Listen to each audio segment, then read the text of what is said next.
আমরা তো কোনো মাফিয়া চক্রকে রাখার পক্ষপাতী না। আপনারা জানেন চিটাগং পোর্টকে কিভাবে আমরা বের করেছি, এবং প্রতি জায়গাতেই গত যেই কন্ডিশনগুলো ছিল সেই কন্ডিশনগুলো, টেন্ডারের কন্ডিশনগুলো তৈরি ছিল এমনভাবে যে ওই কিছু লোক ছাড়া আর কেউ যেতে পারে না। এখন তো আমি অন্তত এবং এই সরকারের পক্ষ থেকে আমরা তো কোনো পার্টিকুলার গ্রুপকে বা পার্টিকুলার লোকজনকে কোনো প্রায়োরিটি দেওয়ার প্রশ্নই আসে না। সমস্ত টেন্ডারগুলোকে নতুনভাবে তৈরি করা আছে, টেন্ডার প্রক্রিয়াগুলোকে। আশা করি এটা তো ধরেন 15, 16, 17 বছরের ব্যাপার।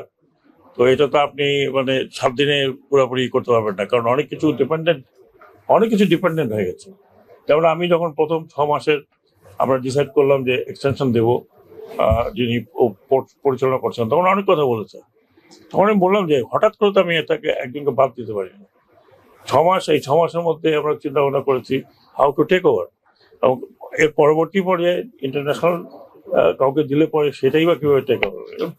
প্রচুর কাজ হচ্ছে, আমি ডিসিশন নিচ্ছি তা নয়, এন্টায়ার গভর্নমেন্ট মেশিনারি কাজ করছে, এবং top to bottom everybody is এই কাজের সাথে জড়িত। তো আপনি যেটা বলছেন এটা আমি দেখবো, কারণ আমার কাছে এইরকম কমপ্লেন নেই। কমপ্লেন আছে যে একটা সিস্টেম করা হয়েছিল যে আপনার একটা যেরকম আমাদের লঞ্চগুলো যেরকম সিস্টেম, যে কোনটা কখন ছাড়বে ওইরকম একটা রোটেশন করা হয়েছিল, সেটাও বোধহয় এখন আদালতের কারণে বন্ধ আছে। এবং এটা নিয়ে ফার্দার কোনো কথাবার্তা বা কমপ্লেন আমার কাছে যারা পরিচালনা করেন তারা কিন্তু আসেন না এখন পর্যন্ত। 6 লেন আমি শুরু বলেছিলাম, 6 লেন বোধহয় হবে না, 4 লেন দিয়ে আশা করি যাত্রা শুরু হবে। এবং এটা অ্যাসেসমেন্ট সার্ভে অনেক কিছু হয়ে আছে আগে, সেগুলো হয়তো একটু রিঅ্যাসেস করতে হবে। আর রেলওয়ের কথা আমি গত কিছুদিন আগে আমাদের রেলওয়ে উপদেষ্টাকে বলেছি, উনি বলেছেন যে একটা প্ল্যান করা যাবে আপ টু বরিশাল পর্যন্ত আপাতত।